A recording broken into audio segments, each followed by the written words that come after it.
Good afternoon everyone, API education में आपका स्वागत है। आज के वीडियो में हम सीखने वाले हैं कैसे हम लूपिंग करते हैं, लूपिंग होता क्या है एंड इसका यूज़ क्या है और पाइथन में किस किस तरीके के फॉर लूप्स होते हैं। So let's start. देखिए, लूपिंग का मतलब होता है कि आप कुछ कमांड्स को रिपीट कर रहे हो बिना उस कोड को बार बार लिखें।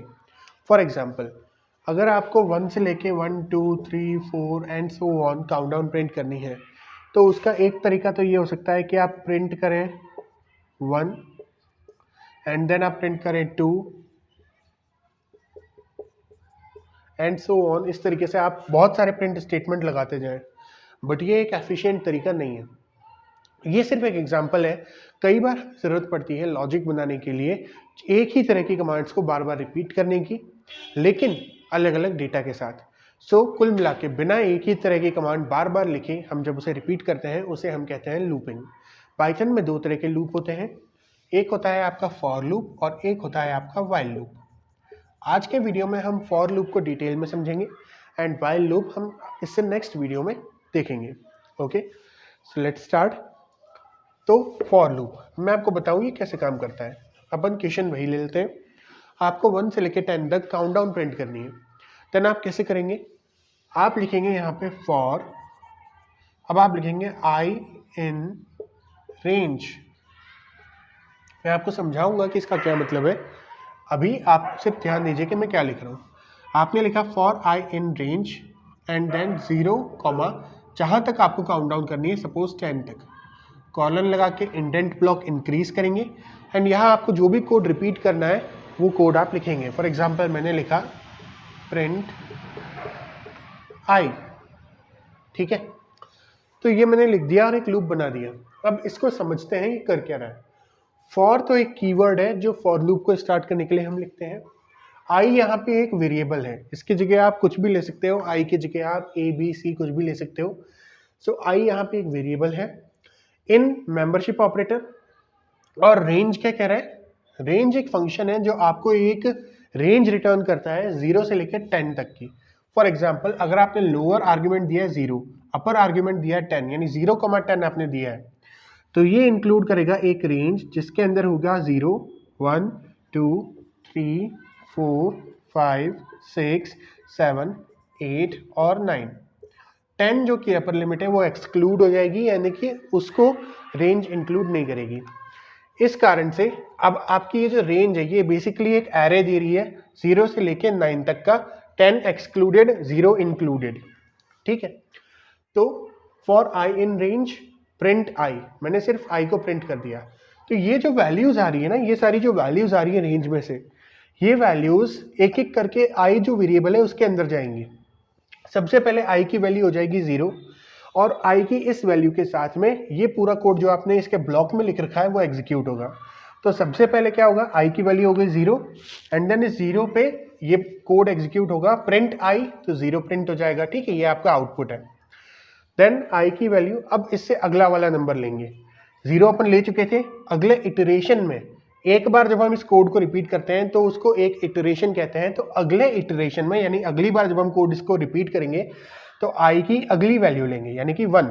अब आई की वैल्यू 1 है तो ये 1 प्रिंट हो जाएगा क्योंकि प्रिंट आई लिखा है। फिर आई की अगली वैल्यू 2 मिलेगी, फिर से अगली वैल्यू इस रेंज के अंदर है 2, वो अपन प्रिंट कर देंगे। फिर 3, फिर 4, इस तरीके से इस रेंज में जितनी भी वैल्यूज हैं हर एक वैल्यू के लिए आई के साथ आई की हर एक उस वैल्यू के लिए हम इस कोड को प्रिंट करेंगे, ठीक है, यानी कि इस कोड को एग्जीक्यूट करेंगे। सो इस तरीके से एक फॉर लूप काम करता है। अब अगर मैं आपको बोलूं कि आपको एक प्रोग्राम बनाना है जो मल्टीप्लिकेशन टेबल प्रिंट करे किसी भी नंबर का, तो आप क्या कह सकते हैं। सपोज मैंने लिखा a = 5 और आपको 5 का मल्टीप्लिकेशन टेबल प्रिंट करवाना है।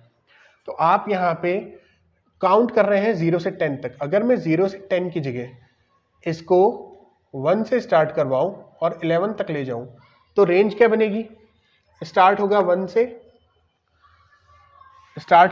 से, जाएगा कहां तक 11, लेकिन वो एक्सक्लूड जाएगा तो जाएगा ये 10 तक। इस तरह की आपकी रेंज बनेगी, स्टार्ट होगा 1 से जाएगा 10 तक, ठीक है।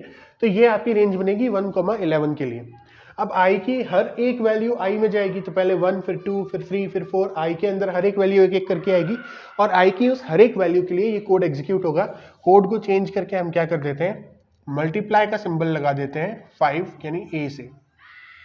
अब क्या प्रिंट होगा, ये जो a है इसकी वैल्यू 5 है, ये 5 जो है i की करंट वैल्यू से मल्टीप्लाई होके जो भी आंसर आ रहा होगा वो प्रिंट हो जाएगा। फिर अगले इटरेशन या अगले रिपीटेशन में i की वैल्यू बढ़ जाएगी, i की अगली वैल्यू से 5 फिर मल्टीप्लाई होगा फिर से प्रिंट होगा। तो यहाँ क्या प्रिंट होगा, 5 की मल्टीप्लिकेशन टेबल प्रिंट हो जाएगी, 5 10 15 20 25 30 एंड सो ऑन, इस तरीके से पूरी टेबल प्रिंट हो जाएगी। सो इस तरीके से आपका फॉर लूप काम करता है। आई होप आपको फॉर लूप कैसे काम करता है समझ में आया होगा। चैलेंज अब तक आ गया होगा, कल के चैलेंज को कंप्यूटर की स्क्रीन पर चल के सॉल्व कर लेते हैं। डिटेल्ड नोट्स आपको हर एक वीडियो के डिस्क्रिप्शन में मिल जाएंगे एंड आज का चैलेंज सॉल्व करके कमेंट में जरूर बताइएगा कि आपने कैसे किया। So thanks for watching and keep watching. तो हम आ गए हैं अपने कंप्यूटर की स्क्रीन पर और अब मैं आपको बता दूं कि हर चैलेंज आपको वीडियो में कहीं ना कहीं सबटाइटल के थ्रू या फिर डिस्क्रिप्शन के थ्रू मिल जाएगा। तो हर वीडियो में चैलेंज को जरूर ढूंढिए एंड उसे सॉल्व जरूर कीजिए। Let's start. कल के वीडियो का चैलेंज था write a program to compare 3 integers and print the greatest integer using conditional branching. तो हमें यहाँ पे इफ एल्फ एल्स स्टेटमेंट्स का यूज करना है और 3 इंटीजर्स में से सबसे बड़ा कौन सा है ये पता लगाना है। तो मैं सबसे पहले 3 इंटीजर ले लेता हूँ, a equals int input enter the number. आपको मैं पहले ही बता चुका हूँ इनपुट वगैरह इंट कैसे काम करते हैं। इनपुट के अंदर आप लिखते हैं एंटर द नंबर, तो ये एंटर द नंबर यूजर के पास प्रिंट हो जाता है और वो जो कुछ भी लिख के फिर एंटर प्रेस करता है वो वैल्यू आ जाती है इंट फंक्शन के अंदर। और इंट फंक्शन क्या करता है, ये इंट ये उसको इंटीजर में कन्वर्ट करता है और इस वेरिएबल के अंदर वो इंटीजर वैल्यू सेव हो जाएगी। अब इस तरीके से हमें 3 इंटीजर वैल्यूज लेनी है। तो मैंने यहाँ 3 वैल्यूज ले ली, this is B and this is C. अब मैं क्या करता हूं, मुझे ये चेक करना है कि इन तीनों में से सबसे बड़ा कौन है। तो मैं ये कर सकता हूं, सपोज मैंने लिखा if a is greater than equal to b and b is greater than equal to c। अगर a b से बड़ा या बराबर है और b c से बड़ा या बराबर है तो मैं क्या कह सकता हूं, print a largest is comma a। अगर ऐसा नहीं है, एंड में दोनों ही कंडीशंस जब ट्रू होती हैं तभी ये ओवरऑल कंडीशन ट्रू होती है। तो अगर a b से बड़ा है और b c से बड़ा है तो मैं यहां से ग्रेटर देन इक्वल टू ये इक्वल हटा सकता हूं। मैंने लिखा elif अगर b greater than a and b greater than c है, b a और c से बड़ा है तो मैं प्रिंट कर सकता हूं largest is comma b। Otherwise ना तो a सबसे बड़ा है ना b सबसे बड़ा है, तो एल्स मैं कह सकता हूं print largest is comma c। इस तरीके से ये चैलेंज कंप्लीट होता है। अगर a b से बड़ा है और b c से बड़ा है तो प्रिंट होगा largest is a। Otherwise b अगर a से बड़ा है, मैं यहाँ पे डायरेक्टली a कंपेयर कर सकता हूँ, a greater than b and a greater than c and b greater than a and b greater than c। ठीक है, तो अगर a जो है वो b और c दोनों से बड़ा है तो लार्जेस्ट इज a।